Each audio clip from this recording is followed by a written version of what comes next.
Happy Monday and welcome back to Unleashing Happiness. This is your host, Cecilia Hendricks. We're here today to do our mindset motivations. I love doing these on Monday.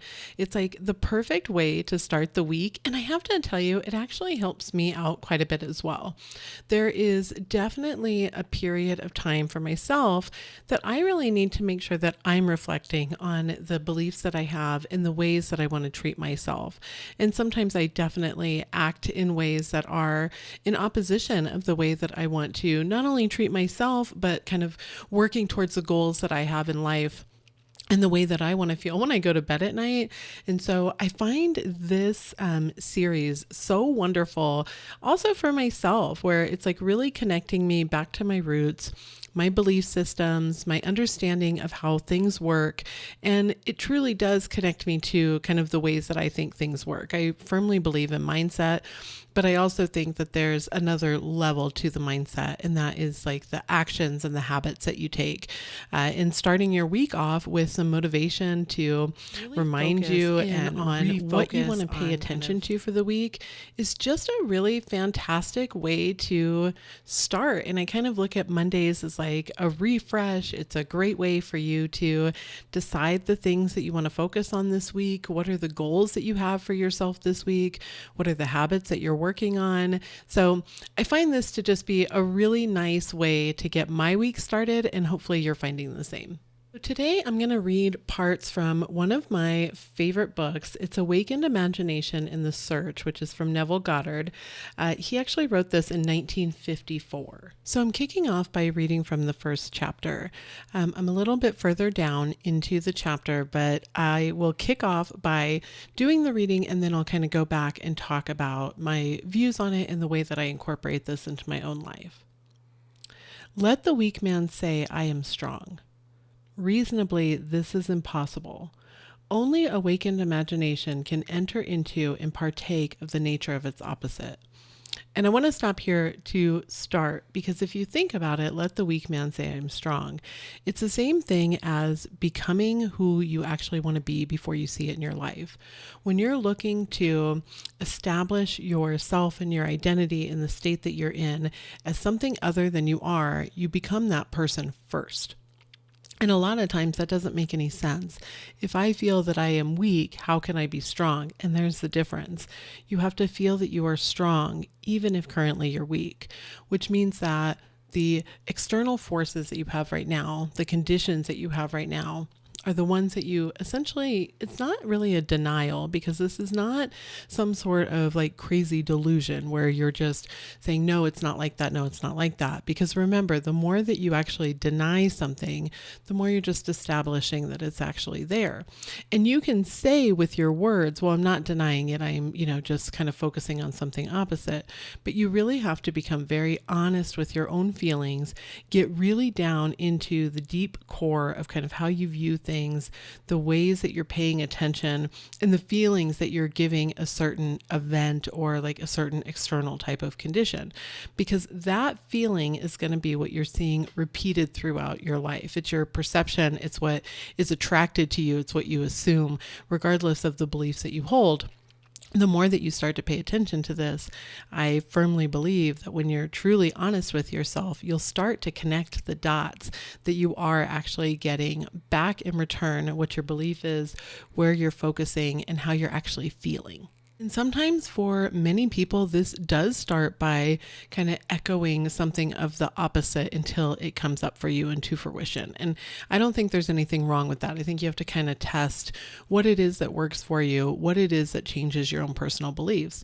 But if I constantly believe that I am victimized, or I am treated poorly, or that nobody likes me, that belief that I'm putting out is going to continue to be reflected back to me. But when I start to shift these actions, these feelings, these habits that I have as to being someone who is very well liked, has found their people, definitely feels good about themselves and the life that they're living, then that's what I start to see reflected back. And that's what I think Neville is saying here. Reasonably, this is impossible. If you are not something, but you are feeling that you are, that essentially is kind of impossible. You wouldn't be able to externally do this without having the imagination piece first. And I think that's the key that Neville is trying to teach. And that's at least the way that I've read it and the way that I've incorporated it into my life, is that I have to become that person before it externalizes for me. I have to make the assumption that I am this person. I'm being the person who has this desired outcome that I want to have. And I have been able to trace this to things in my life and to the way that people treat me, that it actually comes down to the beliefs, the inner conversations, the focus that I'm giving, the attention that I'm providing. I can trace it back to my beliefs, even when something is not going the way that I want it to. The other piece that he talks about in this is partake of the nature of its opposite. So remember, this is not a denial of the event itself. It's actually partaking in the feeling of the opposite of what you actually want. And that's why there's a lot of teachers, and especially myself, that says you need to redirect your focus back onto the desired outcome that you want. What is this thing that you're working towards? How do you want to feel when you go to bed? Are your current actions aligned with that feeling that you're trying to connect with? This is why I always really encourage becoming curious with yourself. Really lean into the ways that you're thinking, kind of what you're paying attention to. So essentially, let's say that you write out a list of what you want less of in your life. And one of those things is shoulder pain. You're like, well, I don't want my shoulders to hurt anymore. I want less shoulder pain. And so then when you think, okay, what is it that I do want? What would it feel like if I had less shoulder pain? Oh, well, my shoulders wouldn't hurt. Okay, but at that point, you're still focusing on the hurt of your shoulders versus the feeling of mobility or maybe peace because you're not having some sort of like continuous pain. So hopefully that kind of clears some of that up and makes a little bit of sense. As the shift in this is, it's so small, or it can be small. Sometimes it can be very big when you shift a state, but the shifts usually for me have been really small, where I have noticed that in time, even if I've had to work at it for a couple of weeks, that in time, the way that my focus and my attention and my beliefs are just naturally popping up into my head, the things that I naturally want to do, the behaviors that I naturally want to partake in, those start to change the more that I work on this. And I use an example of like, if you're kind of really desiring like a specific person, you have to ask yourself if the actions that you take every day are really aligned to you and that person having any kind of loving relationship. If you are constantly checking their status or constantly checking and stalking their social media pages, that is not really aligned with the type of behavior that you want out of like a loving relationship. That's not saying like, oh yeah, this is me in a loving relationship. This is how I would behave if I were valued by this person and respected by this person. So those are the things that you really need to start paying attention to and being really curious about, because that's not partaking in the nature of the opposite. You're just denying what's actually happening. So let me go back to Neville's chapter. Is imagination a power sufficient not merely to enable me to assume that I am strong, but it is also of itself capable of executing the idea? Suppose that I desire to be in some other place or situation. Could I, by imagining myself into such a state and place, bring about the physical realization? Suppose I could not afford the journey, and suppose my present social and financial status oppose the idea that I want to realize. Would imagination be sufficient of itself to incarnate these desires? Does imagination comprehend reason? By reason, I mean deductions from the observations of the senses. Does it recognize the external world of facts? In the practical way of everyday life, is imagination a complete guide to behavior? Suppose I am capable of acting with continuous imagination. That is, suppose I am capable of sustaining the feeling of my wish fulfilled. Will my assumption harden into fact? And if it does harden into fact, shall I on reflection find that my actions through the period of incubation have been reasonable? Is my imagination a power sufficient not merely to assume the feeling of the wish fulfilled, but it is also of itself capable of incarnating the idea? After assuming that I am already what I want to be, Must I continually guide myself by reasonable ideas and actions in order to bring the fulfillment of my assumption?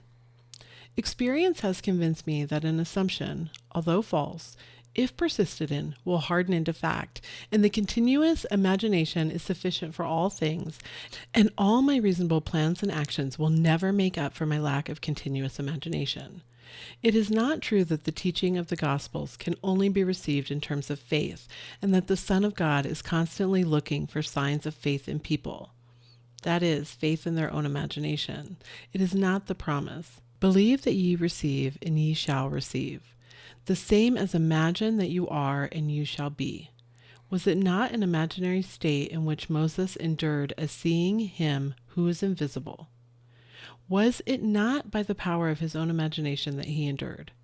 Truth depends on the intensity of the imagination, not upon external facts. Facts are the fruit-bearing witness of the use or misuse of the imagination. Now, essentially, what Neville is saying here is that you can't force any actions. And I want to make sure that I'm clear on this, because I'm always saying you're going to align your habits to the person that you want to be, right? And that you're going to align these actions that you take with who you actually want to be. And isn't that kind of in conflict of what I'm reading here, right? Neville says you don't need to do that. That your actions are never going to make up for it. And I wanted to use this today because I think it's such a key part of my teachings and what I have found for myself. And that is when I align my habits to this desired outcome, I notice that my imaginal activity also falls into place. I am not telling you to force habits or to force action into your life. That's why if I use the example of a person that you care deeply about and that you would like to have kind of a loving relationship with. So if I consider that and you think about, okay, what are my actions aligned to this person? If I am continuously believing that I'm doing a technique, like let's say a state akin to sleep or something along those lines before bed, and I imagine myself with this person, but then throughout the day, my actions and my habits are in direct opposition, those habits also mean the mental ones that you're having. So the conversations that you're having in your head, the arguments that you're doing, the feelings that you have. Because if you truly implanted or believed that you were in this loving relationship with this person, or that you were healthy, or that you did have financial security in your life, or you were working the career that you wanted, there's certain actions and habits that you wouldn't take throughout the day. Those are things that you wouldn't feel a need to do because there would be no reason for it. You wouldn't have a desire to go see if someone has been online. You wouldn't have a desire to go see if they have read your message. You would not have a desire to, go and beg somebody to give you a job. Those things would not be happening for you because you were already within the state of quote unquote being this person. You would be in the state, in the identity of having this desired outcome.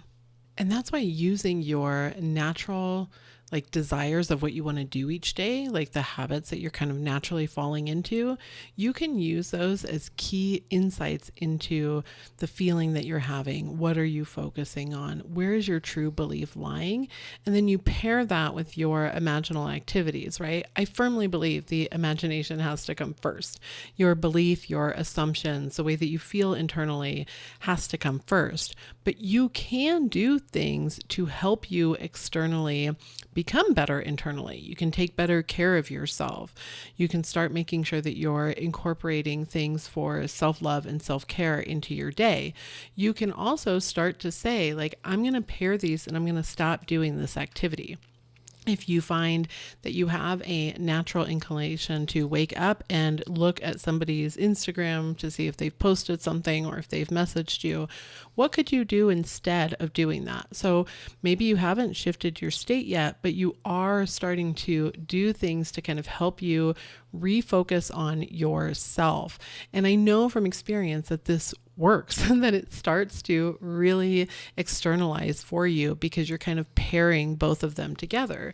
Because what you don't want to do is spend your evening believing that you're doing a technique, but then doing nothing to actually change the way that you believe and the behaviors that you have and the actions that you have. And so you just end up in a cycle. And to me, that cycle is what it means to kind of dig up the seed that you've planted. So you've planted something at night, and then you wake up the next day and you dig it up and you just like kind of refocus and place your attention and your focus onto something else.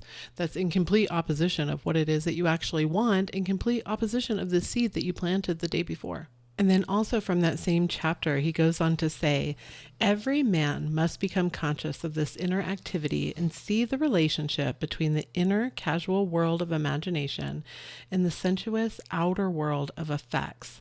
It is a marvelous thing to find that you can imagine yourself into the state of your fulfilled desire and escape from the jails which ignorance built.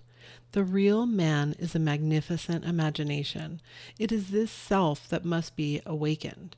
So to me, this is like part of why we go back and do these self-love, self-care, self-focus activities and really start to pay attention to the habits and the kind of actions that we're taking on a day-to-day basis.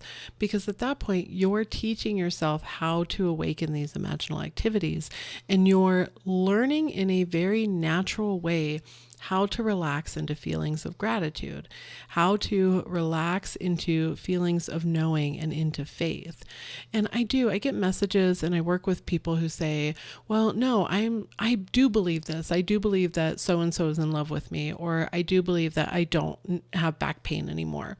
But when you really start to become honest with the actions that you take every day and the feelings that you have when either there's not a message returned or you're treated in a way that you don't want to be treated, you really need to look internally at the reasons, one, that you are continuing to stay in the same cycle. Why are you putting yourself back there? But then two, be honest about the actions that you're taking. Your habits are actually going to be a reflection of the state that you're currently dwelling in. So I want to make sure I'm clear with that, is that the actions that you naturally take, so either checking on someone or panicking over getting a job or, feeling frustrated with kind of just the way your life is going as a whole, those are reflective of the state that you're in. These feelings that you have when you first wake up are going to really show your belief system. And while I don't disagree with Neville, I've actually said often that I really resonate with Neville Goddard. I believe the stuff that he shares is truth. There's parts of it, though, that I think are a little bit more difficult for some people, and I was included. And I don't know if that's just because of my level of knowledge, my level of faith. I don't know why, but I definitely struggled to only use his tools in order to get the things that I want. And I think that there's tons of people out there who are able to. They're like, man, I did this and it's great. And I think you can do it for some things. Like I find that some people find it really easy to make money, or maybe they find it really easy to be in loving relationships, or they find it really easy to be their healthiest version of themselves. And then but they may struggle in a different area, right? So it's like, they're like, oh, well, money making is not an issue for me, but man, can I not figure out a relationship? And that's when I think you can start to take it a step further and start to add the pieces of aligning the way that you behave, aligning the habits that you have, and really the way that you care about yourself, talk about yourself, and the things you do for yourself. So that would include like the daily list of joys. What joy are you bringing into your life? It teaches you how to relax more so that you can allow these imaginal activities to not go back and forth where you're feeling one thing at night and you're feeling another thing in the morning, or you're feeling one thing by the afternoon, but man, you spend your whole morning having a mental argument with somebody. And this is such a big key to this, is figuring out how to get all the pieces to work together. And so I also wanted to share part of this episode to share that I am doing a 30-day gratitude practice. It is super simple. I sent it out to the people that are on my email list because I was like, you know what, I'm going to do this and I think it's great for others to do it. I'm going back into a mental diet, but the mental diet is going to be focused much more on gratitude and really starting to lean into noticing the gratitude that's in my life, the really wonderful things that I love, no matter how small. And so I've got 3 steps to this that I would love to welcome you into doing with me, and I hope that you definitely will. The first is to start waking up and making your as soon as possible first thought or thing said out loud, today is an absolutely amazing day. I am really thankful I get to live it. Now, we're just talking about your external versus internal, right? Even if you don't believe this, even if you're really kind of struggling and you're like, actually, no, I'm not very thankful for this day, I want to encourage that you do this anyways. And so what I do to really remind myself of this, because it is something that I need a reminder on, is I put a sticky note on my phone that just says like morning mantra on it. And then I wake up and I think, wow, today is an absolutely amazing day. I am so thankful I get to live it. And that's the first thing. And sometimes I'll repeat it a couple times, especially if I wake up and I'm kind of in like a funk or I'm not feeling great about something. And so I'll say that a few times. The second thing is to reach out to someone, either in person, phone, email, text, whatever it is, and tell them something that you are thankful about them. Just that you either notice that they did, you're grateful that they are in your life, whatever it is, even if it's a stranger, somebody you work with, your mother, your father, your sibling, your friend, whoever it is, but just reach out and tell them something that you appreciate about them, that you're grateful about them. And so reach out and kind of spread that kindness. The third one is before bed to take about 3 to 5 minutes and start listing out things that you really appreciated about yourself that day. Either you like gave somebody the good parking spot, or maybe you got the good parking spot, or you sent your kindness message to someone else. You did something nice. Your hair looked good. You really liked your outfit. You did your daily list of joys, whatever it is, but just start writing out things that you appreciate about yourself. And it doesn't even have to be from that day. It could be from, a week ago, that you appreciate that you always get your work projects done on time, or that you appreciate that you have, taken your screen time down to an hour a day, whatever it is, but just 3 to 5 minutes, set a timer and just write that stuff out. And that is the 30 days of gratitude, essentially, in a bucket, is doing those 3 things. So your morning mantra of today is an absolutely amazing day. I am so thankful I get to live it. The second one is to send somebody something nice or tell them something nice. And then the third one is to spend time writing out things that you really appreciate and love about yourself that you either did that day or that you just overall really appreciate about the person that you are and the things that you do and the way that you behave. So I also said, I'm going to pair this with a mental diet, and essentially I'm going to use a mental diet that's very focused on gratitude.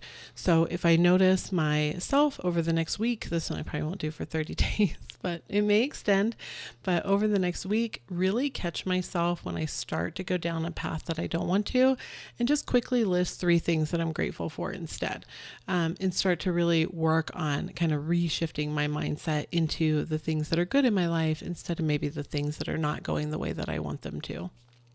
So with that, I hope that you have a wonderful rest of your week. Happy Monday. If you have any questions, please reach out. Remember, it's Unleashing Happiness at CeciliaHendricks.com. And I will have my next episode published on Wednesday. I'm pretty excited about this one. I actually interviewed a gentleman that I used to work with, Alex Racy. And so on Wednesday, I am publishing our interview.